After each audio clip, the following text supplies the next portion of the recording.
Olá a todos, bom dia, sejam bem-vindos. Uma satisfação tê-los aqui nessa manhã.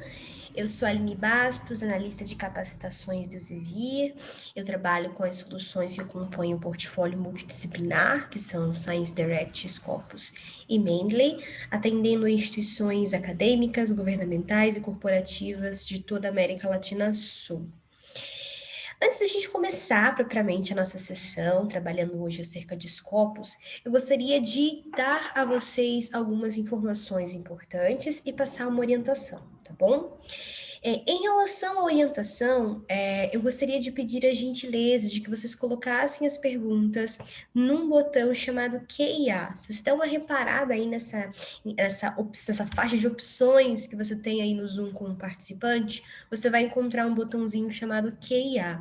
Quando você coloca no QIA a pergunta que você queira fazer, que você, enfim, tenha, fica muito mais fácil para que eu possa administrá-las, fica muito mais fácil para que eu possa ir de tempos em tempos aí no QIA, ler as perguntas e respondendo. Porque quando vocês vão mandando as mensagens no chat, elas vão subindo muitas vezes com muita rapidez. E aí a interface é muito bacana, por mais que eu vá com muito cuidado, rolando a página para cima e para baixo no chat, ainda assim podem subir muitas mensagens ou descer muitas mensagens de uma vez só. E aí eu posso não visualizar alguma mensagem que porventura possa ser uma pergunta, tá? Então eu vou pedir a gentileza de que vocês façam as perguntas que quiserem no QIA. Não precisa esperar para o final da sessão para colocar a sua pergunta. Você pode colocar no momento que você achar mais conveniente, tá? Mas eu gostaria de deixar claro para vocês que eu vou ficar indo no QIA de tempos em tempos. Então, ao longo da sessão, em momentos em que eu julgue que não temos uma quebra de raciocínio, eu vou ao QIA e vou começando a responder as perguntas para não ir acumulando, tá bom, pessoal? Gostaria de comentar com vocês também que essa sessão está sendo gravada e que eu vou compartilhar o acesso a essa gravação com vocês. De igual maneira, vou compartilhar com vocês um material super completo a respeito de Scopus. Algumas das telas, né, vocês já vão ver agora, né, nesse início de apresentação. Então, nesse material que eu vou compartilhar com vocês, vocês vão ver esses slides que eu estou passando aqui, que estarei passando aqui, e muitos outros que vão estar mostrando de maneira bastante didática, com os prints da tela, as telas de Scopus, para que você saiba como proceder caso você queira fazer alguma atividade ali em Scopus específica. Esqueci como é que eu faço para comparar títulos. Você pode no meu material, que você vai encontrar todo o direcionamento, tudo bem mastigadinho, tá? Além disso, nós vamos oferecer para vocês certificados de participação. Eu peço só um pouquinho de paciência em relação a isso. Por quê? Como que esse procedimento é feito? Depois que, então, a sessão termina, o Zoom me gera um relatório de participantes e eu coloco um comando no Zoom para que ele mande para esses participantes, então, todas essas informações como um e-mail de acompanhamento. A questão é que eu estou tendo uma dificuldade técnica com o Zoom exatamente em relação a essa função, tá? Então, eu estou tendo que fazer isso manualmente.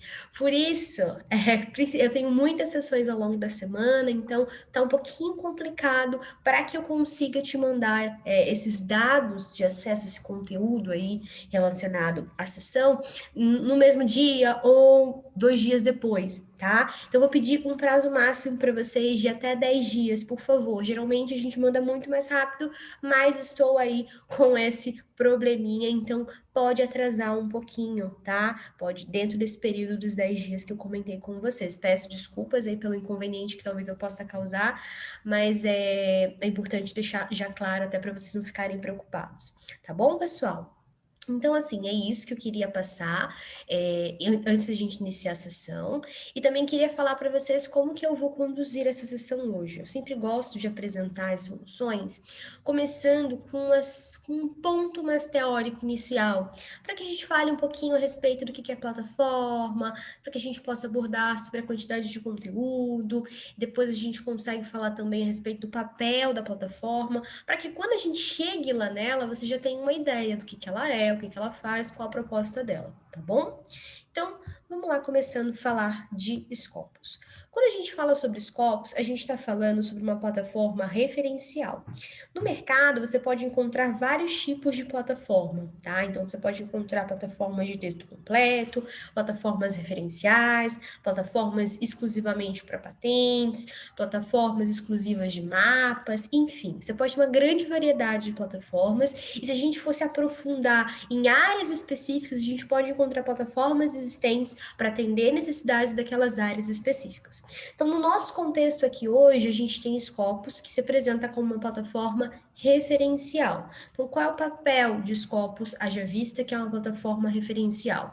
É de mostrar para mim a informação referencial de documentos, que é uma reunião ali de dados importantes que são utilizados para fazer o correto registro e a correta identificação desses documentos na plataforma, e mostrar também para mim a informação de performance desses documentos, tá? Então, a informação referencial mais a informação de métricas. É isso que a gente consegue extrair com o Scopus.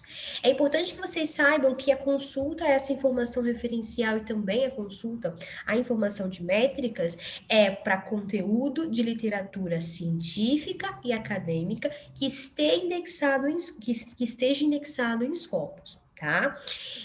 Scopus tem um critério muito específico de indexação. Na realidade, a indexação não acontece a nível de documento, acontece a nível de título. Então, para que você tenha um documento indexado em Scopus, para que você encontre aquele documento ali por meio de uma estratégia de busca, por exemplo, você precisa que esse teu documento tenha sido publicado em um título indexado ou coberto, como você prefira chamar, por Scopus, tá? Lembrando que o critério mais básico para avaliação de um título em relação ao processo de indexação é que esse título tenha no seu processo de publicação a condução da atividade de revisão por pares. Então, o que a gente tem aqui? Todo esse conteúdo indexado em Scopus é um conteúdo curado, um conteúdo revisado por pares. Isso é importante porque traz para você uma segurança da validação anterior do conteúdo daqueles documentos, traz para você uma segurança a respeito da qualidade desses documentos, tá? Scopus é hoje a maior plataforma referencial do mercado e eu consigo te mostrar isso com alguns números. Hoje a gente tem em Scopus, então, aproximadamente 82 milhões de registros referenciais de documentos. Quando eu disse aproximadamente aqui, eu quis dizer com um sentido de maior que isso, tá? Esses 82 milhões de documentos indexados estão se referindo à nossa contagem final no mês de março. Mas como o Scopus é uma plataforma que é todos os dias atualizada, então você vai ter todos os dias o ingresso de novos documentos, tá?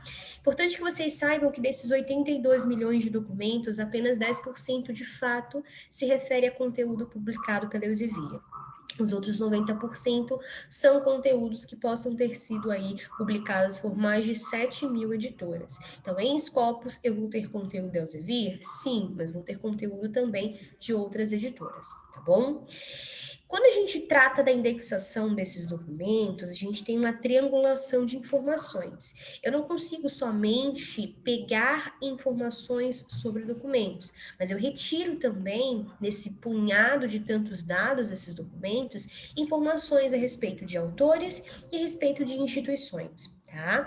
Essas informações de autores e de instituições, elas ficam reunidas no que nós chamamos de perfis. Então, você pode consultar um perfil de um autor e você, claro, também pode consultar um perfil institucional. A gente vai ter hoje aproximadamente 16 milhões de perfis de autores e algo como 70 mil perfis institucionais. Então, a partir desse momento, você já tem informação de que em Scopus a gente consegue fazer uma busca por documentos, mas a gente também tem condição de fazer uma busca por um perfil de um autor e de fazer uma busca por um perfil institucional. Bem, é importante pontuar também que Scopus é uma plataforma multidisciplinar. Eu geralmente brinco que se Scopus não fosse plataforma multidisciplinar, eu sequer trabalharia com Scopus, porque eu só trabalho com as plataformas multidisciplinares da Elsevier. Bem, o que a gente tem aqui então? A gente tem nesse gráfico a divisão do conhecimento indexado em Scopus, do conteúdo indexado em Scopus, levando em conta as 4 grandes áreas do conhecimento. A gente usa esse critério para organizar um pouco mais esse conteúdo. Quais são as 4 grandes áreas do conhecimento? São para a gente ciências físicas e engenharia, ciências da saúde, ciências da vida e ciências sociais e humanidades. Então, vocês podem ver que nós temos conteúdo aí que cobre essas 4 grandes áreas do conhecimento e, claro, aí suas sub-áreas e sub-opções devidas. Queria comentar com vocês também a respeito do trabalho com os Scopus, mas antes disso, mencionar um pouquinho a respeito do papel de Scopus. Eu vejo alguns usuários tendo muita facilidade no manejo com a plataforma, no que diz respeito às funções, onde eu clico para fazer uma coisa. Vejo muitos usuários que dominam muito bem. Mas ainda assim, eu vejo muitas das vezes uma falha de compreensão do exato papel de Scopus dentro do fluxo da pesquisa. Então, quando eu comecei a reparar e pensar nisso, né, que muitas das vezes os usuários ficavam um pouco perdidos em relação a quando se usa cada plataforma, quando que Scopus entra, ou quando outra plataforma deve ser utilizada, eu comecei a falar sobre isso nas minhas sessões. Então, o que a gente tem? Quando a gente pensa lá no fluxo da pesquisa, antes de você propriamente começar a buscar o texto completo para verificar os pontos de vista levantados pelos autores, as conclusões dos autores, enfim, antes de fazer esse fichamento, né, do que os autores estão levantando ali naqueles documentos, e antes propriamente, claro, de você escrever alguma coisa, você precisa fazer um trabalho preliminar, que é de entender o que já existe de consolidado, de definido a respeito daquela temática. Até para que você possa partir daquele ponto para frente, para que você não tenha aí o trabalho de reinventar a roda, por exemplo, tá? Então você precisa avaliar aí esse panorama de produção acadêmica a respeito daquela temática. Bem, com isso, o que a gente tem? A gente tem necessidade da condução da revisão bibliográfica. E nesse momento também, além de ter que entender o que já tem de definido, além de entender o estado da arte de publicação, você, muito possivelmente, se não for no início, mas ao longo do teu processo de pesquisa, você vai se deparar com algumas perguntas que terão que ser respondidas. Por exemplo, puxa, mas quem é o autor mais relevante aí nessa temática? Porque se é o autor X, fica difícil correr da possibilidade de fazer menção aos trabalhos do autor X. Ele é mais relevante, então muito possivelmente eu vou estar citando trabalhos dele. Qual é o número de documentos publicados ano a ano que são indexados em Scopus a respeito dessa temática? Poxa, se o tema está em alta ou ele está em baixa? Se o tema está em baixa há algum tempo, será que vale a pena eu gastar recursos, seja tempo ou financeiro, pesquisando sobre essa temática? Eu tenho algo de tão extraordinário sobre isso para poder, enfim, publicar numa temática que já está muito ali em baixa ou que já tem um número muito pequeno de resultados, já atingiu a sua saturação. Puxa vida, estou procurando parceiros de colaboração aí em outras instituições ao redor do mundo, onde eu encontro autores que têm interesse de publicação nessa mesma temática. Se eu estou buscando um trabalho sobre esse tema, o que eu tenho que esperar encontrar? Eu vou esperar encontrar mais que tipo de documento? Eu vou encontrar mais papel de conferência, ou vão ser artigos, enfim. Tem alguns exemplos de perguntas que vocês muito possivelmente vão se fazer, e essas perguntas e tantas outras são respondidas por Scopus. O que a gente tem aqui? Eu estou te apresentando uma ferramenta que você vai tomar como uma amostra para fazer uma inferência de modo a entender a população, nesse caso, considerando a população como produção científica a nível mundial sobre um tema. É importante que vocês saibam que nenhuma plataforma do mercado indexa tudo que é produzido a nível mundial, até porque é muito difícil, né? Muitos dos documentos eles não preenchem os requisitos básicos para publicação nesses títulos indexados em Scopus e, consequentemente, não publicados em títulos indexados não estarão aqui em Scopus. Mas se eu tenho uma plataforma que é que mais indexa esse tipo de conteúdo, né, literatura acadêmica e científica revisada por pares, opa, eu posso usar essa informação para estabelecer essa relação super basiquinha da estatística de trabalhar com uma amostra para entender a população. E aí, quando eu falo propriamente do trabalho com Scopus, eu, Aline, gosto de enxergar pela ótica de um processo. Um processo que é composto por 3 atividades igualmente simples. Eu tenho ali, então, a atividade de buscar, quando eu vou lá na plataforma, ingresso os meus critérios, eu ingresso uma estratégia de busca, e depois eu venho colocando ali aquela estratégia para ser rodada, aqueles critérios para ser rodados, enfim, e eu chego na página de resultados. Na página de resultados, quando eu me deparo com ela, eu já estou na atividade do descobrir, onde eu consulto os detalhes daqueles resultados, onde eu consigo consultar, por exemplo, a informação de métricas para esses resultados, onde eu tenho condições de exportar esses resultados, enfim, você tem uma grande variedade de opções contidas aí nessa etapa do descobrir ou recuperar, como você queira chamar. Mas com a Scopus a gente não para por aí, a gente vai ter uma terceira atividade, que é a atividade do analisar. Como o próprio nome sugere, eu analiso os meus resultados de busca. Por quê? Porque Scopus conta com ferramentas de apoio à bibliometria. Ele me permite fazer, na verdade, um tripé de análises. Eu consigo fazer análises em cima das minhas buscas por documentos, eu consigo fazer análises em cima do perfil do autor e consigo também fazer uma análise para entender o impacto ou a reputação, como vocês queiram chamar, de títulos que publicam de maneira serial. Além de fazer essa avaliação a nível individual, eu posso ainda estabelecer comparação entre títulos. Essa etapa específica eu acho muito interessante, porque ela é útil lá quase no final do teu fluxo da pesquisa, né? Quando você já tem um trabalho já bem consolidado, escrito, teu texto está ali já bem colocado. E se a gente pensar, por exemplo, que você tem um artigo, tá? Você vai chegar no momento tendo a necessidade de escolher um título adequado para publicar aquele teu trabalho. Obviamente, você vai fazer um procedimento de busca para encontrar esse título, ou você vai pedir sugestões para os seus pares, para o orientador, para bibliotecários, enfim, de modo a reunir um grupinho ali de títulos, fazer buscas sobre esses títulos para entender ali qual seria o mais adequado, qual o critério de cada um. Mas nessa etapa você também tem que utilizar informações analíticas para você juntar com aquelas sugestões todas, com as suas próprias observações, para fazer ali uma tomada de decisão de forma mais assertiva por um título. E nessa parte específica de reunir informações analíticas sobre títulos, para poder fazer então essa devida escolha, Scopus te apoia com a possibilidade de você consultar não só as métricas, tá, para um título, mas também comparar esses títulos aí em relação às métricas e também em relação a outros parâmetros que a gente vai ver mais para frente, tá bom? E aí a gente acabou falando de métricas, né? Na verdade, não tem como falar de Scopus sem mencionar métricas. As métricas, elas vão estar em todas as partes da plataforma. Eu gosto de deixar claro que em Scopus a gente tem vários tipos de métrica. Nós temos métricas a nível de documento, a nível de autor e a nível de título. Aqui eu coloquei nesse material algumas das métricas, tá? Muito importantes que a gente vai se deparar em Scopus.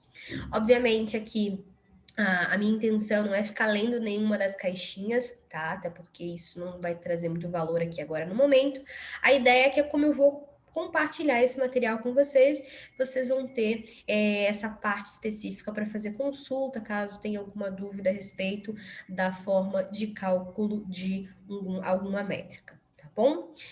Bem, então é isso. Quando a gente chegar lá em Scopus, se deparar com uma métrica, eu vou te explicar qual o papel dela, o que ela está fazendo ali e como que é a forma de cálculo, tá bom?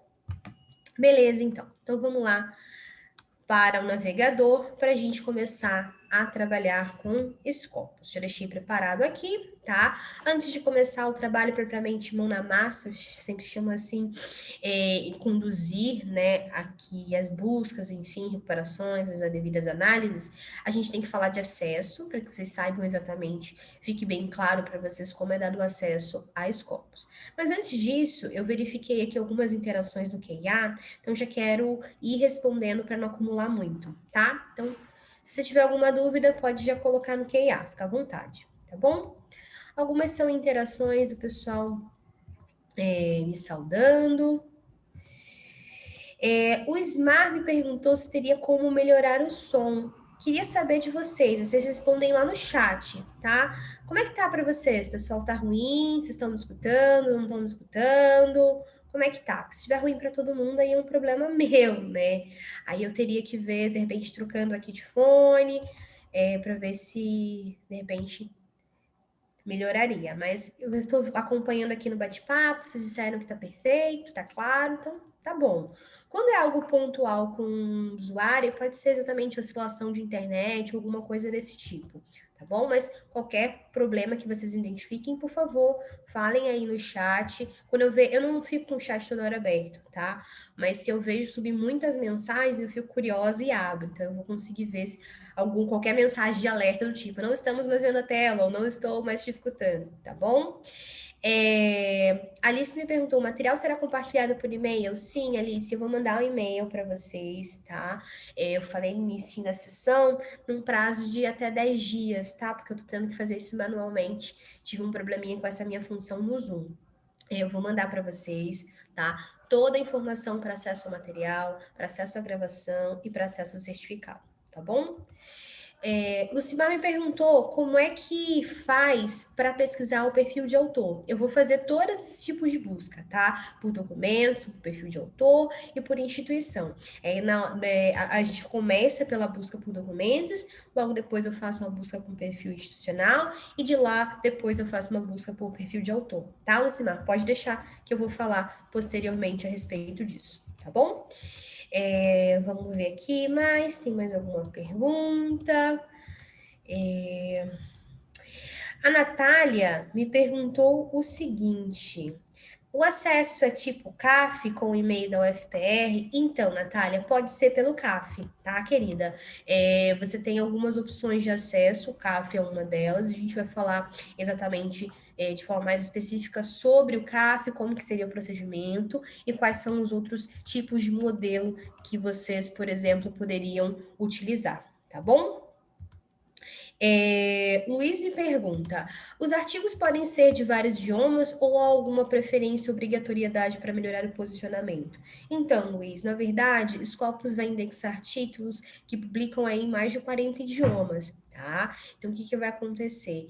Você vai encontrar documentos publicados, o texto completo, né, ali, o corpo do texto, em inglês, em espanhol, em polonês, em francês, em russo, em vários idiomas.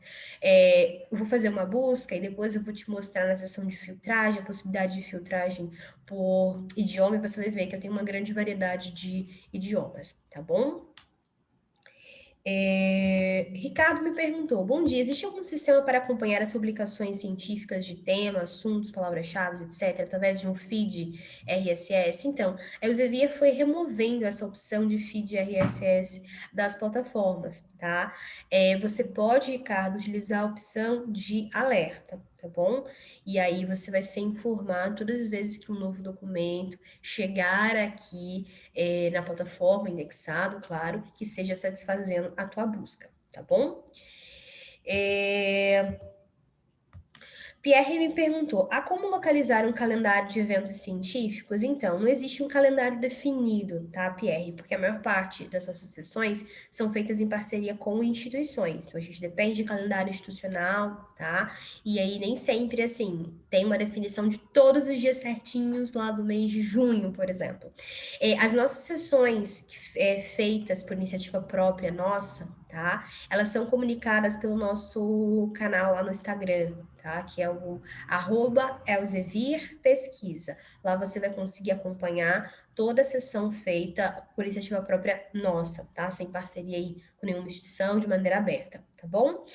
Você também me perguntou o seguinte: há como identificar os periódicos com JCR? JCR não é um critério de Scopus, tá? A gente está falando aqui de outras métricas, em Scopus a gente usa outras métricas para avaliação de títulos, que são SiteScore, Simago Junior Rank e SNP. Tá bom? Então, o JCR está ligado lá à opção lá, na verdade, com o Web of Science da Clarivate, não é isso? Não, a gente está falando aqui de plataformas concorrentes. Então, não, aqui a gente não consegue consultar, por exemplo, o fator de impacto, tá bom? Da mesma maneira como você não vai consultar lá na Web of Science o SiteScore, tá bom? Ricardo me perguntou, esse alerta seria via e-mail? Sim, você cria um alerta, estabelece uma frequência de recebimento desse alerta que você julgue adequada, e aí, respeitando, claro, essa frequência que você determinou, a plataforma vai te mandar e-mails informando quando novos documentos forem indexados aqui, né, respeitando a tua estratégia de busca, tá bom?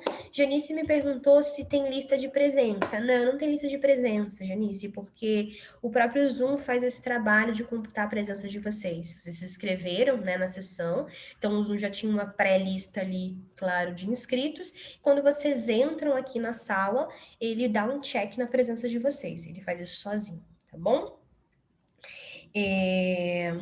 Vamos ver mais. O Lucas me perguntou se vocês vão ter acesso à gravação posteriormente. Sim, fica tranquilo, eu vou compartilhar os dados tanto com vocês, tanto com a UFPR. Fiquem tranquilos em relação a isso, tá? Maria José me pergunta, você vai falar de como obter o Saival? Então, Saival é uma outra plataforma do Elsevier, tá? Tá no mesmo portfólio do Scopus, que é o nosso portfólio de inteligência da pesquisa. O Saival é uma plataforma que faz análises mais robustas, ela é alimentada pelos dados de Scopus, tá? Mas eu não vou falar de Saival. Por quê? Porque o Saival, ele não fica comigo, é minha colega Thaís Vick, que, enfim, trabalha com o Saival, tá? É uma sessão específica, enfim, uma outra contextualização, uma outra visão, tá? Na verdade, nas sessões para CAPES, a gente não fala de Saival porque o Saival não é assinado pela CAPES, ele é assinado à parte pelas instituições, tá? Então, essas sessões são feitas específicas com cada instituição que tem acesso a Saival, tá bom? Se você quiser, Maria, eu vou. Se você quiser, não, nem precisa de você me responder se sim ou não. Eu vou te responder, dá uma olhada no QIA, vou te responder a tua pergunta, colocando o e-mail da Thaís, tá? Que é o t.vic@elsevier.com. Se você tiver qualquer dúvida sobre Saival, pode entrar em contato com ela, que ela vai te apoiar, tá bom? Mariane está me perguntando como acessar Scopus. Eu já vou comentar agora, tá, Mariane? Como que você vai fazer para chegar de fato na plataforma. Karine me perguntou, gostaria de saber como entrar por meio da UFPR. Então, a gente tem que ver, Karine, o seguinte: em termos de acesso remoto, há possibilidade de existência de um acesso remoto fornecido pela própria instituição, tá? Mas isso não é uma regra. Algumas instituições podem oferecer um acesso remoto, seja por meio de proxy ou VPN. Se aí na UFPR tiver essa opção, você precisa fazer a configuração devida, e aí depois dessa configuração, você pode ir ao navegador e digitar www.scopus.com. Caso contrário, você teria que fazer o acesso CAF utilizando os dados das suas credenciais institucionais, tá bom? Você também me perguntou, Karine, se há o acesso por meio das credenciais de login ou por meio da instituição. Não diretamente em Scopus, tá? Lá no canto superior direito de Scopus, essas opções de criação de conta e login não tem nada a ver com acesso. Se você vier aqui e pedir para fazer login com o teu e-mail institucional e com a tua conta, com a tua senha lá do teu e-mail, enfim, a senha que você queira atribuir, ou se você criar uma conta aí com o teu e-mail institucional, você não vai ter essa liberação de acesso. Para usuários acadêmicos no Brasil, é uma particularidade, isso pode existir para outros clientes, tá? Mas para vocês que estão assinando aí pelo contrato, na verdade, perdão, vocês que estão acessando aí pelo contrato da CAPES, não existe esse modelo de acesso remoto que a gente chama por domínio de correio, tá bom?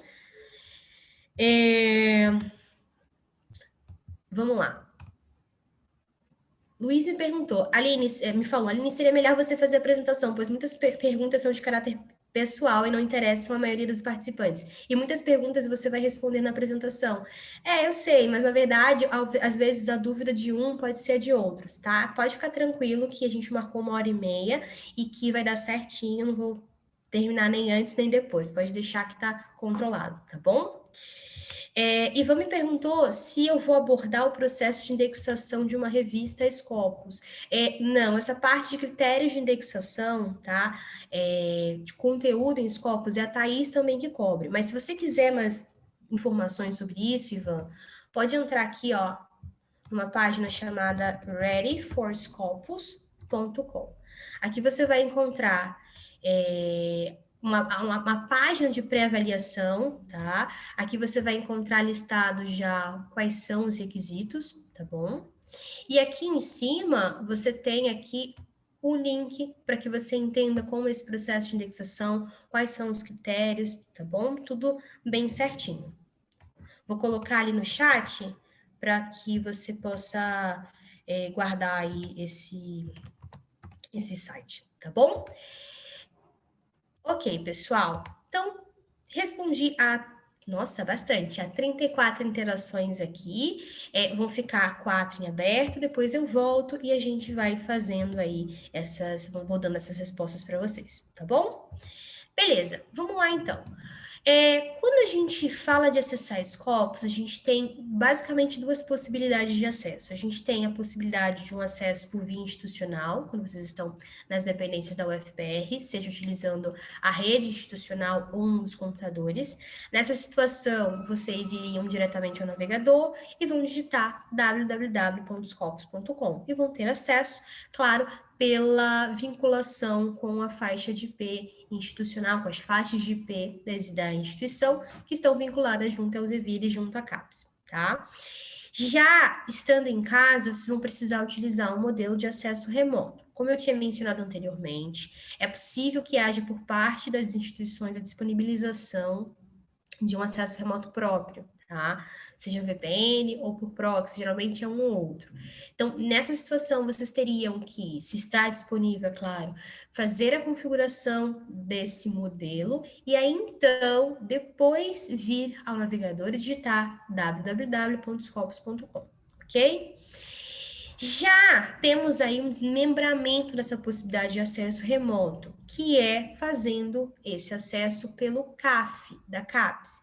Então, a gente teria que vir ao portal de periódicos da CAPES, tá? No topo, a gente vai ter aqui uma opção chamada Acesso CAF. Você clica em Acesso CAF.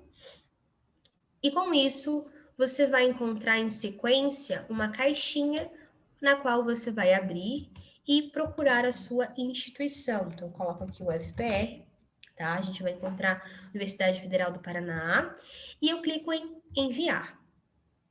Feito isso, a gente vai seguir para uma próxima página, na qual vocês vão colocar o login de e-mail e a senha correspondente, de modo que vocês possam fazer a identificação no CAF de que vocês são afiliados ao FPR. Dando essas informações, clica em login e aguarda um pouquinho, que automaticamente você vai voltar lá para o início da página do portal de periódicos da CAPES. Voltando lá no início do portal, o que você vai encontrar? Abaixo do nome Portal de Periódicos CAPES/MEC, você vai encontrar uma informação da seguinte forma: acesso por Universidade Federal do Paraná. Não pode estar em acesso livre, tá? Acesso livre diz que você não está com acesso CAF feito e logo você não vai ter acesso ao conteúdo assinado disponibilizado pela CAPES, tá bom? Então, tem que se certificar de que está aparecendo o acesso por o nome da tua instituição e depois você baixa um pouquinho e vai encontrar aqui essa caixinha. Nessa caixa você vai ter a possibilidade de fazer uma busca. Nosso interesse agora é fazer uma busca base. Então, eu vou clicar aqui na opção base e digito na caixinha Scopus. E aí, então, eu clico em enviar. Você vai, em seguida, encontrar um resultado dessa sua busca. Vai estar escrito Scopus, entre parênteses, Elsevier. Você vai clicar nesse resultado, tá? E aí, então, você vai encontrar caminho para a plataforma. Esse é o procedimento. Tem que fazer ali a colocação dos dados no CAF, ativar esse acesso CAF, fazer o procedimento da busca base e depois clicar aqui nesse resultado que vai me levar para Scopus, tá bom? E aí, assim, vocês vão conseguir ter acesso à plataforma. Chegando na plataforma, a gente vai encontrar lá no canto superior direito, como eu falei para vocês, essa opção de criação de conta e a opção de login. Lembrando que não tem nada a ver com acesso, tá? A função dessa conta que você pode criar e, claro, fazer login é de trazer para você a personalização do uso. Ou seja, você precisa dessa conta e estar com o login feito para que você possa criar alertas, para que você possa salvar estratégias de busca para rodar aí periodicamente ou quando você queira novamente, para que você possa salvar listas de resultados, por exemplo, eu recuperei 3.000 resultados, mas aí eu quero estabelecer pelos meus critérios e trabalhar só com 500 resultados desses. Você pode simplesmente pegar esses 500 resultados desejados e guardar numa lista. Você vai trabalhar somente com eles, fazer análise somente desses 500 resultados. Isso acontece muito quando vocês fazem a busca hoje, encontram um número de resultados, obviamente é muito possível que amanhã tenha um número diferente, né? Então, para que você possa congelar aqueles resultados específicos que você vai trabalhar, você pode criar uma lista. Para criar listas, você precisa ter essa continha e fazer login e Scopus com ela. Essa conta se chama conta Elsevier, é uma conta de cadastro único para as soluções da Elsevier, tá? Você pode criar com seu e-mail pessoal ou com o seu e-mail institucional, você é quem define. E aí, diante disso, o que a gente vai ter? A replicação desses dados de logins para outras plataformas e soluções da Elsevier. Vai ser a mesma conta para fazer o login em Science Direct ou em Base ou para o uso do Mendeley, por exemplo, para Compendex, tá bom? Sempre o mesmo login para fazer esse trabalho de personalizar o seu uso nas plataformas e em relação ao Mendeley, esse login serve para acesso mesmo às funções ali do Mendeley, tá bom? E aí, nessa interface, a gente encontra no centro esse convite para iniciar o processo de trabalho com Scopus, onde eu tenho aquelas atividades, lembram? De buscar, descobrir e recuperar? Então, aqui a gente pode, então, fazer a busca por documentos, a busca por um perfil de um autor, a busca por um perfil institucional e podemos fazer também uma busca avançada por documentos, tá? Para isso, você teria que voltar a clicar na opção Documents, que são documentos, e aqui embaixo você iria encontrar a opção Advanced Document Search, tá bom? Lembrando que a busca avançada só serve para buscar documentos. Queria alinhar as expectativas com vocês. A proposta dessa sessão hoje é apresentar a Scopus, as suas funções, as opções, de uma maneira geral de Scopus. Não é uma sessão para trabalhar com a busca avançada. Caso vocês tenham qualquer dúvida em relação à busca avançada, vou dar um spoiler para vocês. No dia 4 de maio, às 10 horas da manhã, eu vou fazer uma sessão exclusiva sobre busca avançada, onde eu não vou claramente ensinar ninguém a usar Scopus nesse dia. É só enfocando em como é a busca avançada, qual o raciocínio por trás da busca avançada. A gente vai falar um pouquinho de sintaxe, a gente vai escrever variadas estratégias usando diferentes critérios, tá bom?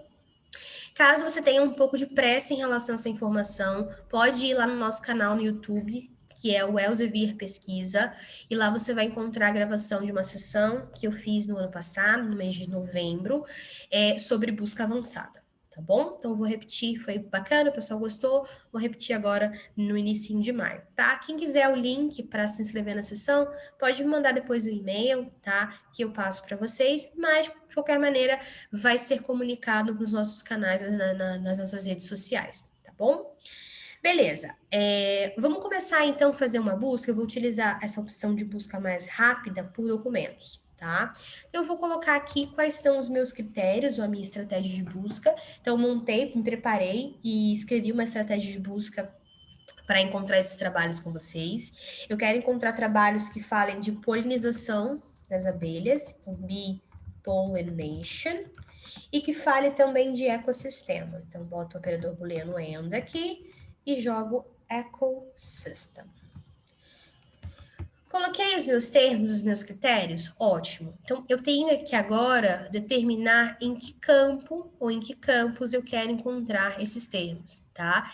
Essa escolha de campos está relacionado com a estratégia que você vai usar. Eu estou falando de estratégia em relação a o que você determinou como critério para que você use de modo a atingir resultados relevantes que vão estar abordando ali o que você deseja, tá? Eu quero utilizar o campo que já estava aqui selecionado, que é o título, resumo em palavras-chave. Eu julgo ser um campo importante.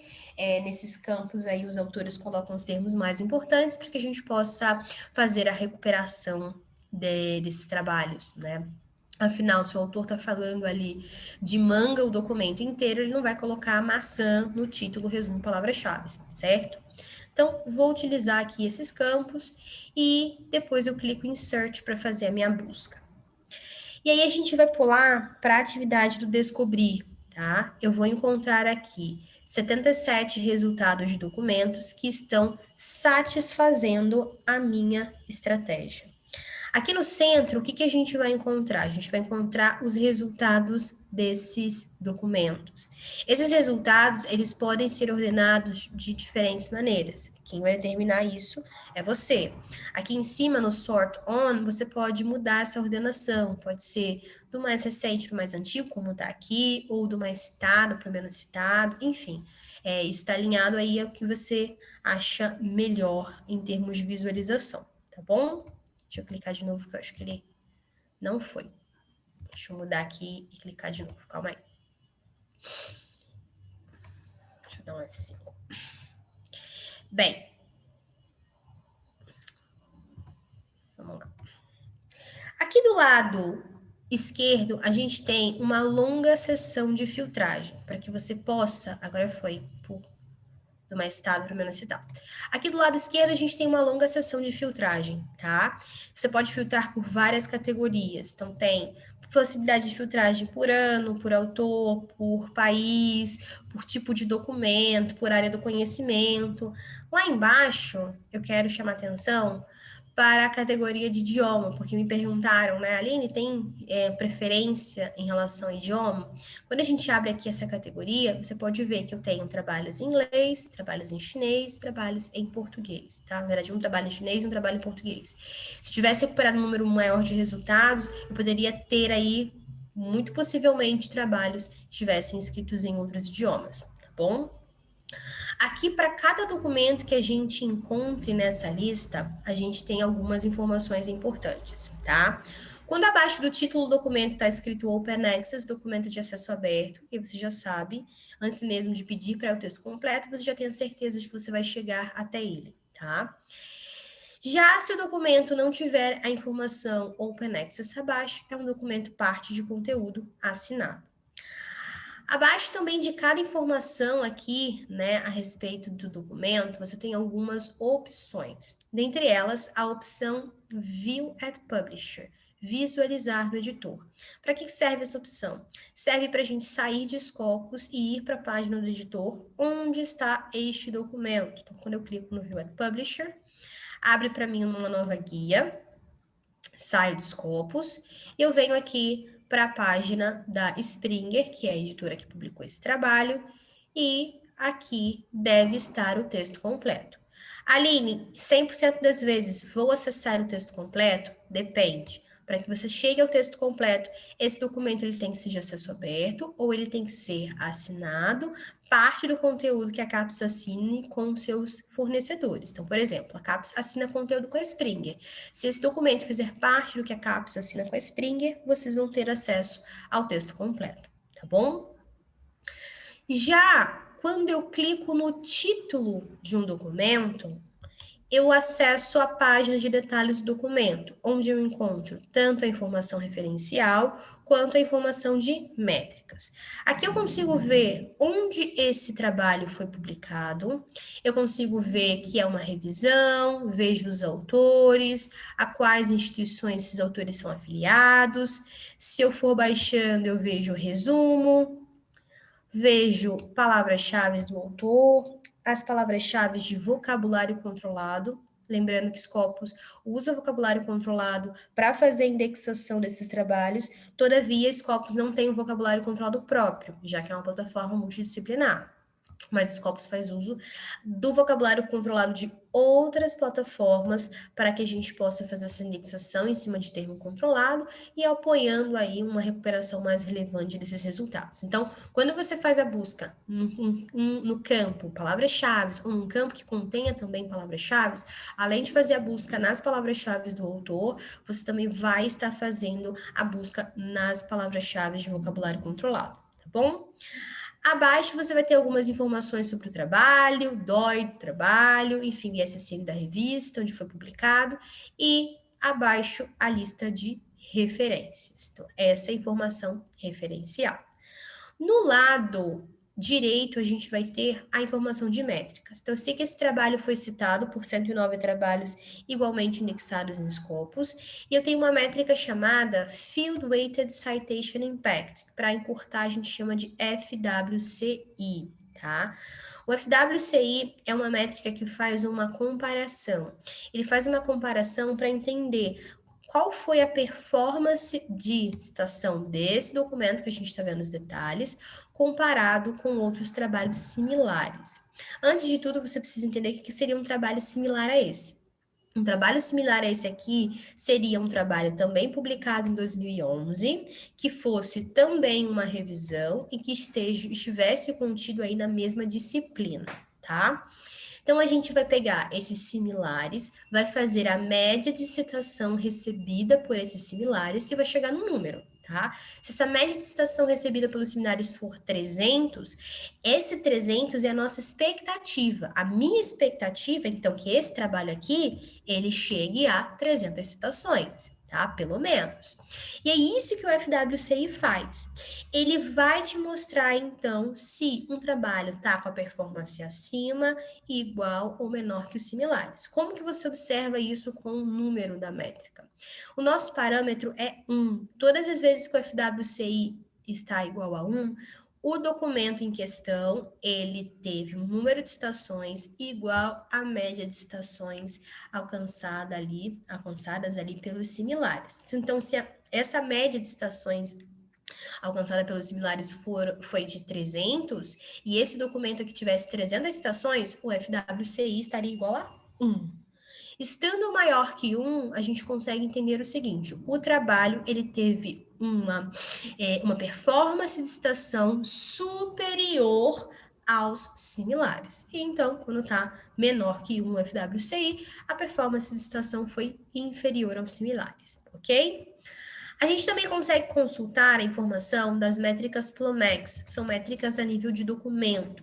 O papel delas é mostrar a popularidade de um documento. Essa popularidade é medida em relação à interação dele nas redes sociais, na internet. Então, essa métrica sempre fica ali à espreita, observando as relações desses trabalhos. No meio, ou seja, esse trabalho foi mencionado numa notícia, na mídia, esse trabalho foi mencionado num blog científico. Quantas pessoas leram o resumo desse trabalho? Quantas pessoas clicaram num link para ir para o texto completo desse trabalho? Quantas pessoas leram esse trabalho? Esse trabalho foi mencionado em algum tweet, lá no Twitter, por exemplo? Então, essa métrica fica sempre ali no cantinho esperando. Quando tem alguma interação assim, ela vai lá e faz a captura. Essa popularidade é importante de ser medida porque ela está alinhada à visibilidade. A visibilidade é algo muito importante para um autor, porque visibilidade chama citação. Quanto mais pessoas estão ali em contato com esse trabalho, mais visível ele está. Obviamente, eu tenho uma chance maior de recebimento de citações para esse trabalho. Você vai verificar que, geralmente, os trabalhos que têm uma alta interação em termos de métrica PLOMEX, de métrica alternativa, eles tendem a ter um número também superior de citações, tá bom? E queria também, antes de ir para a parte de análises, falar com vocês a respeito dos tópicos de prominência. Os tópicos de prominência são reuniões de trabalhos que têm o mesmo interesse intelectual. Quem faz a colocação, né, desses grupos, que a gente chama de tópico, é o Saival. Então, a gente tem aqui uma série de tópicos, tá? O que a gente vai ter? Para cada tópico, a gente vai ter um nome próprio, que geralmente é reunião de 3 termos. Pode até encontrar tópicos que tenham ali no nome 4, 5 termos, mas o mais comum, 3 termos. Quando a gente vê essa informação dos tópicos de proeminência, a gente sabe que esse trabalho aqui, ele foi agrupado nesse tópico de proeminência. Quando você clica no tópico de prominência, você consegue ver algumas informações. É um pouquinho do que o Saival faz, né? Você consegue ver quais são os documentos mais representativos, também agrupados nesse tópico. Você tem uma visão de quem são os autores que mais contribuem para a expansão do conhecimento nesse tópico.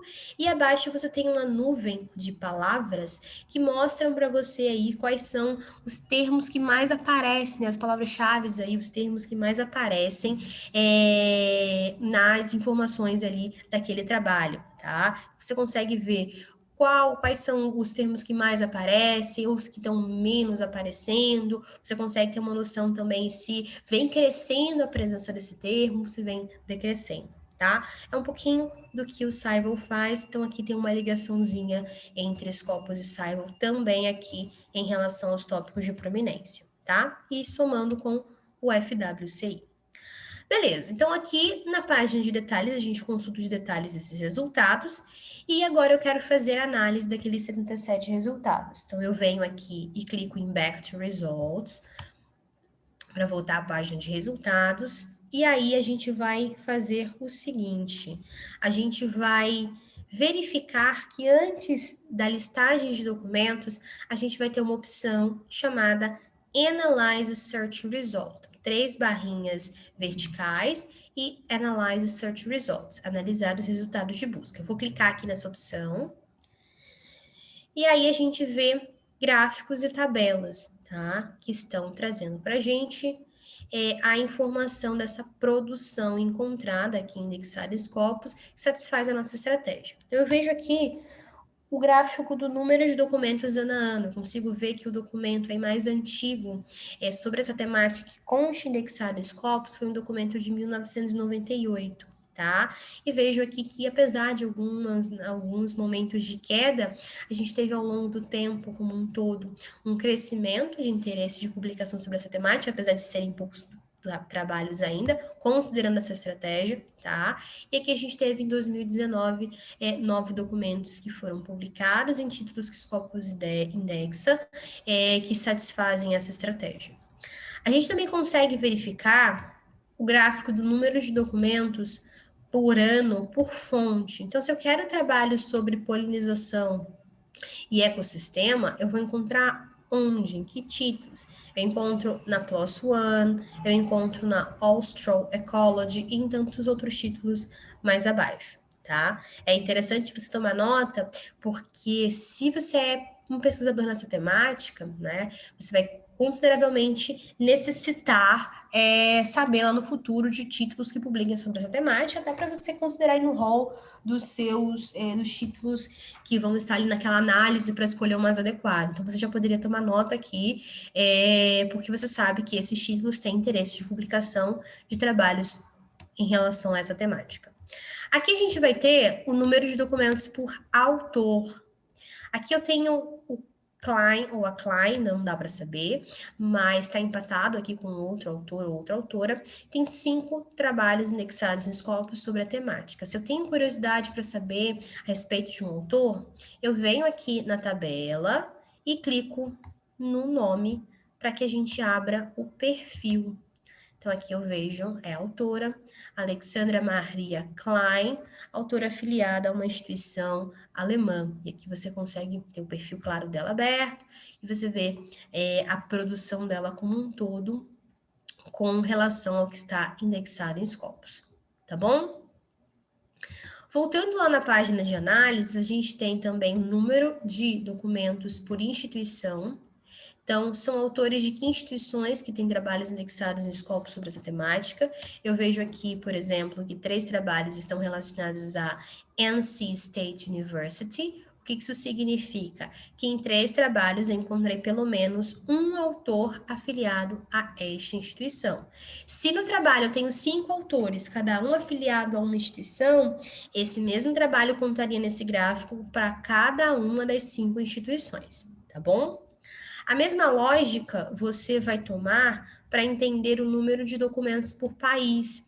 Reparem que eu vejo aqui 9 trabalhos vinculados ao Brasil. O que isso significa? Em 9 trabalhos, eu encontrei pelo menos um autor que se disse afiliado a uma instituição brasileira. Se no trabalho eu tenho um autor que se disse afiliado a uma instituição brasileira, a uma instituição paraguaia e a uma instituição canadense, o mesmo trabalho iria contar para Brasil, uma vez, depois uma vez para Paraguai e depois uma vez para Canadá.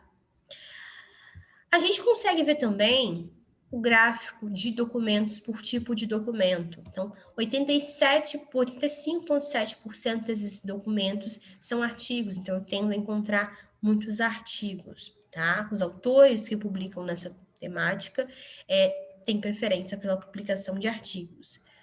A gente consegue ver aqui também o gráfico do número de documentos por área do conhecimento. Então, 44,1% desses trabalhos foram publicados em títulos que publicam em agricultura e ciências biológicas. Lembrando que os títulos podem publicar em mais de uma área, tá? É perfeitamente aceitável e comum que eu tenha, por exemplo, uma revista X que publique em agricultura e ciências biológicas, também publique, por exemplo, em ciências do meio ambiente. Tá? Então, se eu publico um trabalho nessa revista, o meu trabalho contaria aqui no azulzinho de agricultura e ciências biológicas e, mais uma vez, iria contar no vermelho de ciências do meio ambiente, tá bom? Está relacionado com cada uma das áreas de publicação do título onde o documento foi publicado. E, por último, a gente vai ter aqui o número de documentos por instituição de fomento. Então, consigo ver aqui quais são as instituições que deram fomento para trabalho sobre essa temática. Vejo aqui, ó, Coordenação de Aperfeiçoamento de Pessoal de Nível Superior, a CAPES, financiou 3 trabalhos, tá? Você consegue ter essa visualização de quem anda dando fomento para trabalho sobre matemática. E aí, a gente tem um pouquinho de visualização dessa produção indexada em Scopus relacionada a uma temática específica. Tá bom, pessoal? Então, agora eu vou voltar lá na página inicial de Scopus e vou deixar já preparado para a gente fazer uma busca por um perfil institucional. Então, vou clicar aqui em Affiliations, que é instituições, e posso fazer uma busca por um perfil institucional. Vou fazer uma busca pelo perfil, claro, da UFPR. Você pode colocar a sigla aqui? Pode, tá? Mas caso você coloque a sigla e não encontre, teste usando um nome por extenso, tá? Para que você encontre um perfil usando a sigla, é necessário que nesse perfil uma das variações de formato de nome institucional seja a sigla, e nem sempre está vinculado lá no perfil. Então, é muito mais fácil de primeira você acertar dando por extenso, tá? Mas nada te impede, como eu fiz aqui, de você jogar a sigla. O que eu quis dizer? Aqui eu tenho o perfil aberto da Universidade Federal do Paraná. Eu só encontrei essa sugestão para o perfil dando a sigla UFPR, porque aqui, ó, uma das variações de formato de nome era o UFPR. Se não tivesse essa variação aqui, eu não iria encontrar usando essa sigla, tá? Esses aqui são os outros formatos de nome pelos quais autores afiliados ao FPR indicaram afiliação à instituição, tá bom? Aqui a gente consegue ver o seguinte, que para somente a afiliação, são 33.934 trabalhos. O que isso significa? Que em 33.934 trabalhos, nós encontramos pelo menos um autor que se disse afiliado ao UFPR, usando ou o Universidade Federal do Paraná, ou usando uma dessas variações que vocês estão vendo aqui acima, tá? E o que significa documentos para toda instituição? É uma soma. Vamos somar 33.934 trabalhos de somente afiliação com outros trabalhos, que no caso aqui são 2 a mais, que foram publicados, onde os autores identificavam a filiação a uma entidade que pertence ao FPR. Então, por exemplo, se um autor determinou lá, sou afiliado ao Hospital XYZ, e esse hospital pertence ao FPR, o que tem que acontecer aqui? Esse trabalho tem que contar no perfil da UFPR. Então, a gente junta aqui tudo o que é publicado por entidades que pertençam à instituição vai ser somado ao número de documentos para somente a filiação e vai aparecer aqui como documentos para toda instituição. Nós temos aqui 16.688 autores que se disseram afiliados ao FPR ou se disseram afiliados a ela e a outras instituições também. E abaixo a gente vê um pouquinho dessa produção, tá? A gente tem a divisão dessa produção por área. Cuidado com a interpretação aqui, tá? Você vê 8.846 trabalhos em agricultura e ciências biológicas, mas pode ser que um desses 8.846 trabalhos também esteja aqui em veterinária. Por quê? Porque o trabalho pode ter sido publicado numa revista, por exemplo, num título que publique agricultura e ciências biológicas e publique também veterinária. Lembra, vai contar para as duas áreas, ok? Então, cuidado na hora de criar expectativas de ir somando. 8.846, 7.667 e achar que vai chegar nos 33.936. Você pode encontrar muitos outros documentos, porque diferente do total apresentado acima, porque esses documentos podem estar duplicados ou triplicados se tiverem sido aí publicados num título que publica em várias áreas do conhecimento, tá? Eu tenho informação de colaboração. Então, autores da Universidade Federal do Paraná, eles colaboram com autores de que outras instituições? Houve colaboração com autores da USP, essa colaboração houve em 3.271 documentos. Houve colaboração com autores da Estadual de Ponta Grossa, em 958 documentos, e com tantas outras instituições listadas aqui também abaixo. Aqui eu consigo ver também, um desses 33.936 trabalhos foram publicados. Então, eu venho aqui em Documents by Source, que são a consulta das fontes, e eu vejo que 527 trabalhos foram publicados na Arquivos de Neuropsiquiatria. Vejo que 207 trabalhos foram publicados na Revista Brasileira de Entomologia. E também vai ter informação compatível com cada título, tá? Todos esses títulos que vocês estão vendo aqui na listagem, eles são títulos que Scopus indexa. Então, cai aquele mito que geralmente existe de que Scopus só indexa títulos estrangeiros. Nada disso. Ou que Scopus só indexa títulos que publicam em inglês. Também não é verdade, tá bom? E aí, se eu quero ir a um perfil de um autor, eu tenho a opção de, por exemplo, estar lá na página inicial em Scopus, vir aqui e clicar na opção de busca por autores, dar o sobrenome do autor e o primeiro nome, tá? Você não é obrigado a preencher tudo, é obrigatório preencher o sobrenome, mas a melhor coisa é que você dê o maior número de informações possíveis, porque quanto mais informações você der, mais fácil vai ficar de encontrar o perfil, porque você vai ter menos resultados. Você pode também buscar um perfil de um autor pelo ORCID, mas o autor precisa ter ORCID e o ORCID tem que estar associado ao perfil dele. Como isso não acontece em todos os casos, né, não são todos os autores que já atribuíram o seu ORCID ao perfil Scopus, ou ainda não, a gente pode ter autores que não têm uma numeração ORCID, então acaba ficando mais fácil de que a gente encontre perfis dando sobrenome e primeiro nome, tá? Então, a gente busca aqui, a gente encontra alguns perfis, e aí você pode clicar no perfil de interesse, e o perfil do autor vai ser aberto, tá? Claro que eu queria mostrar para vocês um perfil de um autor afiliado ao UFPR, então, como eu não conheço os autores da casa, eu usei uma maneira melhor, que foi ir ao perfil da UFPR, o perfil institucional, e aqui clicar nos 16.688 autores.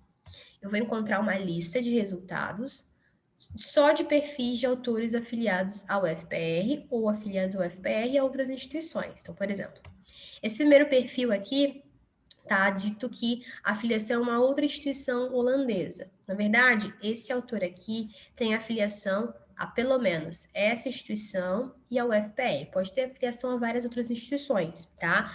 Mas aqui nessa listagem só vai aparecer de uma, tá? Então pode ficar tranquilo, mesmo que você encontre aqui o nome de uma outra instituição, o autor pertence a ela, tá bom? E aí você vai, enfim, clicar no perfil que você queira. Vamos clicar aqui no perfil do Roberto Pontarolo. E eu tenho aqui, então, aberto o perfil do autor para a gente fazer, claro, a verificação da produção acadêmica desse autor, tá bom? A gente já vai falar do perfil do autor. Deixa eu responder mais algumas perguntas aqui no QIA, tá bom? Quais são as principais diferenças entre Scopus e Science Direct, que é uma outra base de buscas de Elsevier? Pergunto porque tem mais contato com Science Direct. São plataformas que têm funções diferentes, tá? Science Direct é uma plataforma de textos completos. Lá a gente só tem o conteúdo Elsevier.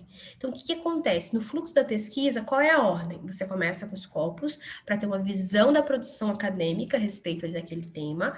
Quando você for ao texto completo, se o texto completo for publicado pelo Elsevier, quando você clicar naquele View at Publisher que eu falei, que você sai Scopus, abre a página do editor, se for um conteúdo publicado pelo Elsevier, você vai para Science Direct. O contato com Science Direct é para que você possa ali ter o texto completo, possa verificar o que foi levantado, o que foi exposto pelo autor. Tá? São plataformas com propostas diferentes e que estão ali trabalhando de maneira complementar, tá bom, Brian?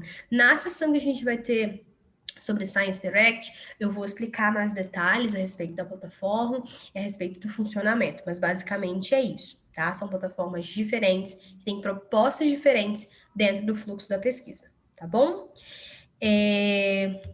A Mariane perguntou, pode, por favor, enviar o link do portal de periódicos da CAPES? Posso, Mariane? Vou colocar aqui para vocês, então. Opa, cliquei errado. Deixa eu sair dessa parte de busca para ir o link limpinho para vocês. Então, vou copiar lá no bate-papo, tá? É só vocês pegarem, beleza? Há a possibilidade de acessar up-to-date pelo Scopus? Há a possibilidade de acessar trabalhos de outros editores usando um caminho de Scopus, tá? Se vai para Springer Link, se vai para Emerald Insights, se vai para Science Direct, depende do documento, tá bom? Então tem que ver exatamente isso. A ligação, Denis, desses trabalhos estão indexados em Scopus, vão ser levados para a plataforma de texto completo do editor, tá bom? A Júlia me pergunta, Aline, e se eu não conseguir fazer o login via instituição, o que muda com relação aos dados que eu tenho acesso? Você não tem acesso aos corpos, né? Na verdade, se você não tiver vinculado à instituição, Júlia, você não vai ver essa página inicial de Scopus, né? Você vai encontrar o que nós chamamos de Scopus Preview, que é uma avaliação, é uma visualização prévia, tá? Acho que você consegue consultar o site score dos títulos, mas fazer as buscas, as análises, você não vai conseguir, tá bom? Por isso que precisa estar com a vinculação institucional, tá bom? Marco me pergunta, caso tenha feito acesso CAF, ainda assim é necessário criar conta em Scopus? Você vai criar conta, Marco, só se você tiver interesse em criar alertas, em salvar estratégias de busca. Se você não quiser, não precisa. Se não quiser utilizar essas opções, não precisa. Você pode estar sem um login feito. Uma coisa não tem nada a ver com a outra. Tipo, essa conta não tem a ver com acesso, tá bom? A busca somente pela língua inglesa, Jaqueline me faz essa pergunta. Então, Jaqueline, usualmente a gente usa os termos em inglês. Por quê? Porque todos os documentos são indexados em inglês. Quando você coloca os termos lá em português, você vai encontrar só resultados em que o texto completo tenha sido escrito em português. Então, você estaria, mesmo que talvez você não quisesse, né, diretamente, você estaria deixando de lado uma série de conteúdo muito bom, importante, que estivesse escrito em outro idioma. Então, para fins de padronização, os documentos são indexados em inglês, independente do idioma original, por isso que a gente recomenda que vocês façam a busca em inglês, tá bom?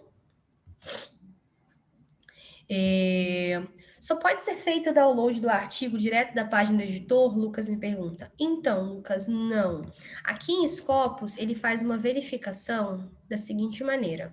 Quando essa vinculação via CAF, ele vai verificar o que você tem acesso ao texto completo ou não. Então, quando você pedir, por exemplo, eu quero selecionar esse primeiro documento aqui, o segundo e o terceiro.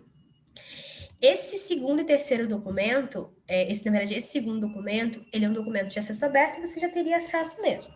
Então, quando você seleciona os documentos, se acende aqui essa seção superior, você clica em download, ele vai verificar se você tem acesso ao primeiro documento e ao terceiro. Ele está te falando aqui, ó, alguns documentos não vão ser baixados em texto completo por questões de restrição da editora, de conteúdo ser de assinatura e você não tem acesso. Então, quando você clica aqui em download, ele vai verificar se você tem acesso a esses 3 documentos, né? Se tiver acesso a um, vai aparecer o texto completo. Eu tenho acesso aos 3. Então, o que aconteceu? Baixei os 3 documentos. Não preciso necessariamente, porque era Elsevier. Não preciso necessariamente ir à página do editor, não. Tá bom? Beleza. Vamos lá, pessoal. Vamos voltar lá no perfil de autor, tá certo? A gente, lá no perfil do autor, deixa eu voltar aqui que eu usei a guia errada, não tem problema. A gente pega rapidinho. Quando a gente volta lá no perfil de um autor, pode ser aqui, não é, gente? Tá no perfil institucional aí. Quando a gente volta lá no perfil do autor, a gente tem condição de fazer a verificação dos dados da produção daquele autor, levando em conta somente o que esteja indexado em Scopus. Então, por exemplo, no perfil do autor Hélio Afonso, aqui a gente vai ter 431 trabalhos indexados por Scopus, tá?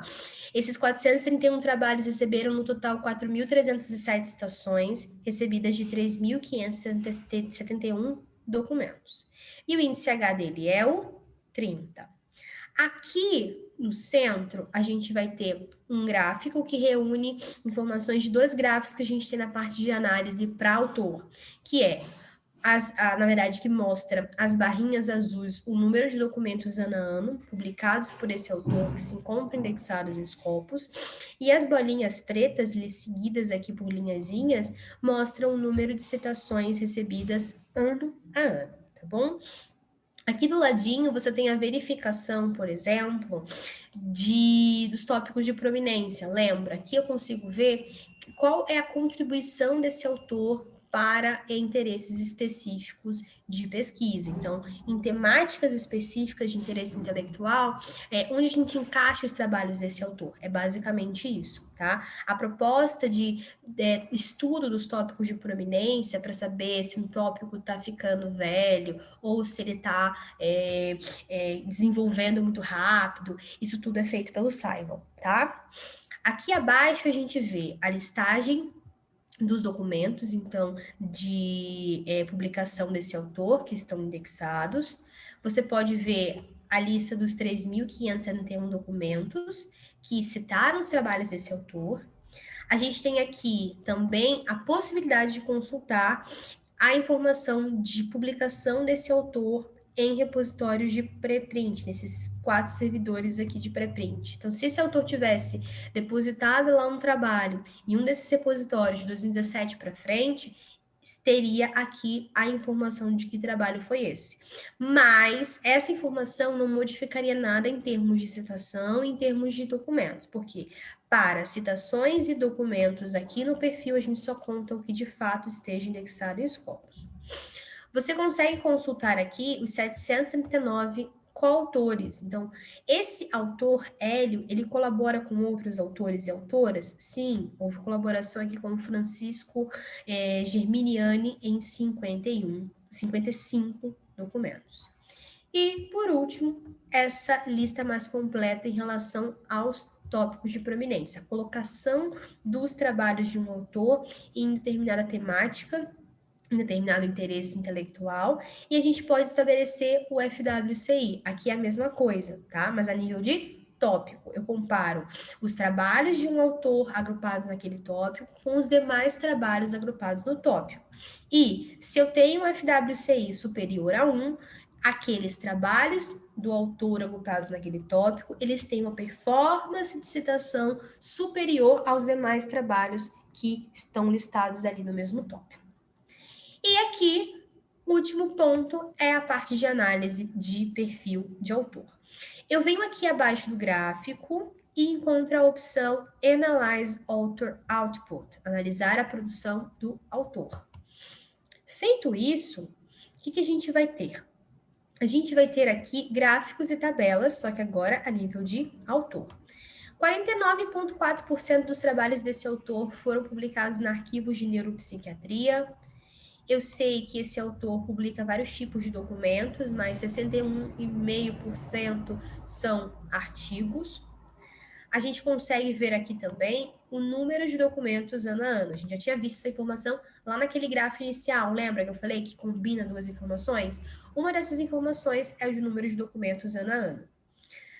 A gente consegue ver também a distribuição desses documentos por área do conhecimento. Então, 52,6% dos trabalhos foram publicados em títulos de medicina. Lembrando que os títulos podem publicar em mais de uma área, não se esqueçam disso. Aqui embaixo a gente também tem uns cards. Quando a gente clica neles, eles se ampliam e ficam ali no topo, tá? Aqui a gente já tinha visto essa informação de coautores, então eu vou pular e vou mostrar para vocês o card do número de citações ano a ano. A gente tem aqui as 4.307 citações e eu tenho condições de estabelecer. Puxa, de 4.307 citações, quantas foram recebidas em 2016? Você vem aqui e verifica que são 292. Se você quiser saber quantos trabalhos ou quais foram os trabalhos que deram essas 292 citações em 2016, clica na barrinha correspondente a 2016. Você vai abrir uma página de resultados e você vai ver aqui 246 documentos que citaram os trabalhos desse autor, Hélio Afonso, em 2016. Você consegue consultar que trabalhos foram esses, tá? Por último, a gente tem a informação do índice H. O índice H é uma métrica que mede a produtividade do trabalho do autor. Esse autor tem índice H30 porque ele tem 30 documentos que contêm pelo menos 30 citações, tá? Então, aqui a gente vai ter do lado esquerdo uma tabela com a colocação desses trabalhos do autor por ordem de citação, do mais citado para o menos citado. Se for descendo, você vai vendo que vai diminuindo o número de citações, tá? Até o último trabalho, que pode não ter nenhuma citação. Bem, lá no 30º trabalho dessa tabela, vamos subir lá. No 30º trabalho da tabela, a gente tem essa linha, essa tarja amarela, que me mostra que nesse 30º trabalho para cima, todos os trabalhos eles vão ter 30 ou mais citações. Por esse motivo, o índice H é igual a 30. Porque se eu olhar do 30º documento para cima, todo mundo já tem 30 citações ou mais que 30 citações, tá bom? Mas sempre assim, índice H90, o autor tem 90 documentos que contêm pelo menos 90 citações, ok? Beleza. E para fechar a sessão de escopos, vou mostrar para vocês a parte de avaliação de títulos. Essa parte de avaliação de títulos, ela fica lá no topo na opção Sources, que são as fontes que o Scopus indexa, tá? Aqui a gente vai ter o seguinte, a lista desses títulos indexados por Scopus. Claro que você pode encontrar um título, né? Aqui você pode encontrar esse título por área do conhecimento, ou por nome do título, ou por editor, ou por ISSN. Você vê o que você acha mais adequado. Vou fazer uma busca aqui de títulos por área, tá? E aqui você pode já começar a digitar a área, por exemplo, eu quero buscar por títulos de engenharia mecânica. Você poderia já colocar aqui, mechanical, e iria encontrar engenharia mecânica como uma subopção de engenharia. Ou você poderia não digitar nada e ir baixando nessa caixinha para ver as áreas mães e as áreas filhas, tá? E aí você poderia, por exemplo, selecionar tudo de artes e humanidades ou somente selecionar conservação, tá? Você que determina. Vou buscar pelos títulos, então, de engenharia mecânica. Não vou colocar aqui mechanical. Quero marcar aqui mechanical engineering e dou apply para estabelecer essa filtragem. Aqui a gente vai ter o seguinte, tá? A lista dos 833 títulos que publicam em engenharia mecânica ou que publicam em outras coisas, mas também publicam em engenharia mecânica. Vou clicar aqui nesse primeiro título, que é o Nature Materials, só porque eu quero, poderia entrar em outro, tá? E aí eu vou conseguir consultar a informação desse título. Sei que esse título é coberto por Scopus desde 2002, então todo mundo que publicou nessa revista de 2002 para frente tem seu trabalho indexado em Scopus. É título publicado pela Springer Nature e publica aí em várias áreas. Publica em engenharia, publica em ciências dos materiais, publica em física e astronomia e publica em química. Do lado direito, eu vou ter a informação de métricas. Como eu disse para vocês lá no início, para títulos aqui em Scopus, a gente consegue avaliar usando 3 métricas: Site Score, Simago Journal Rank e SNP. O Site Score é a métrica oficial de Scopus para fazer a avaliação de títulos que publicam de maneira serial. Como que o Site Score é calculado? Você pode descer um pouquinho e você já vê. Aqui, por exemplo, o Site Score de 2019, ele é um resultado, né, de uma conta feita da seguinte forma. Eu pego o número de citações recebidas entre 2016 e 2019 e divido pela quantidade de documentos publicados entre 2016 e 2019. Então, uma janela de 4 anos, tá? Vocês muito possivelmente devem estar se perguntando, mas Aline, o Site Score de 2020, onde tá? Não saiu ainda não, fechado? A gente já tá em 2021. Para que a gente traga para vocês o Site Score referente ao ano anterior, a gente precisa ir um pouquinho mais do que a virada do ano, né? Geralmente 4 meses ou 4 meses e meio, porque essas informações elas vêm dos títulos, né? Na verdade, das editoras por meio dos títulos. Então, às vezes existe é possível, muito comum ter um atraso, então demora para fechar essa métrica mesmo, demora um pouquinho. Mas a gente vai mostrando para vocês um acumulado mensal, ou seja, até a conta, né, até o acumulado no dia 6 de abril, esse título estava com Site Score 56,6. Como não está fechado, pode ser que alguma coisa mude e ele se iguale ao Site Score do ano anterior, ou que ele possa até superar, quem sabe, o Site Score do ano anterior, tá bom? Aqui embaixo eu consigo consultar esses títulos em relação a rankings por cada a sub-área ali de publicação dele. Então, esse é o melhor título de engenharia mecânica para 500, considerando 535 títulos. O primeiro título também de mecânica dos materiais, em 367 títulos. Esse ranking pode modificar, tá? Dependendo de qual seja aí a área em observação, tá bom? Já tenho outras duas métricas que são Simago Journal Rank e SNP. Simago Journal Rank faz o seguinte cálculo: eu pego a média das citações ponderadas, então são pesos atribuídos ali, então as citações não vão ter todas o mesmo valor, tá? Então eu pego ali a média de citações ponderadas recebidas no ano e divido pelo número de documentos publicados nos 3 anos anteriores. Já o SNP faz um cálculo do número de citações acumulados por documentos e divide pelo potencial de citação da área. Cada área tem um potencial de citação diferente. Essa ponderação no Simago Journal Rank e essa consideração do potencial de citação da área no SNP são muito importantes para que a gente possa avaliar um título, não só observando, por exemplo, no bruto ali as citações e os documentos publicados. Inclusive, para fazer uma avaliação justa de um título, você precisa considerar, né, juntar pelo menos 3 métricas. Nada de pensar em fazer comparação de títulos usando uma métrica só. Eu vejo vocês eu falo usuários, tá? De uma maneira geral, fazendo muito isso. Não façam isso. Combinem pelo menos 3 métricas para fazer uma comparação aí mais justa, tá? E para comparar a Nature Materials com a outra revista que eu quero, que é Advanced Materials, eu venho ali no canto superior direito e clico na opção Compare Sources, comparar as fontes. Vou ter aqui, então, a lista, na verdade, gráficos, trazendo para mim as informações da Nature Materials. E para que eu faça a comparação, eu preciso só colocar dentro desses gráficos, tá? As informações do outro título, dos outros títulos que eu queira.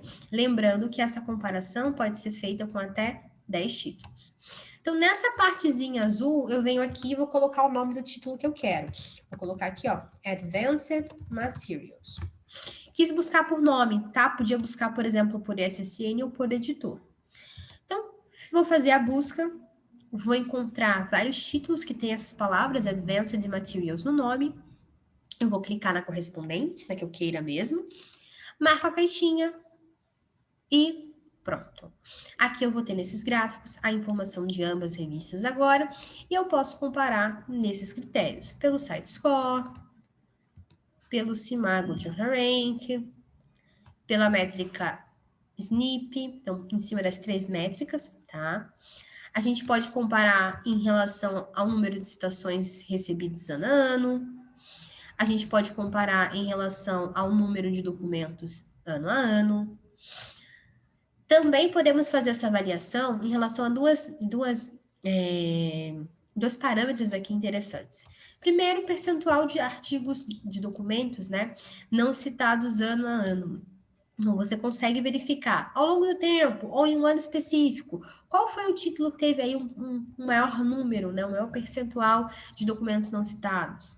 E, por último, eu consigo aqui comparar também em cima de percentual de artigos de revisão.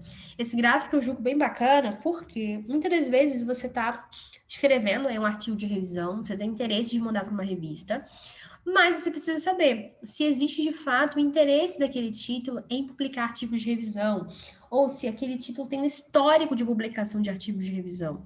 Às vezes, aquela revista para a qual você está fazendo, colocando como objetivo submeter aquele trabalho, pode não ter interesse em não publicar artigos de revisão. Caso você mande um artigo de revisão, sem saber, é claro, você tem aí as coisas nem sempre são 100% na vida, né? Mas um índice muito, muito, muito alto de rejeição, claro, por não adequação ao tipo de documento desejado por para aquela revista. Então, é bacana que vocês olhem nesse gráfico para entender se aquela revista, se aquele título possui histórico de publicação de artigos de revisão.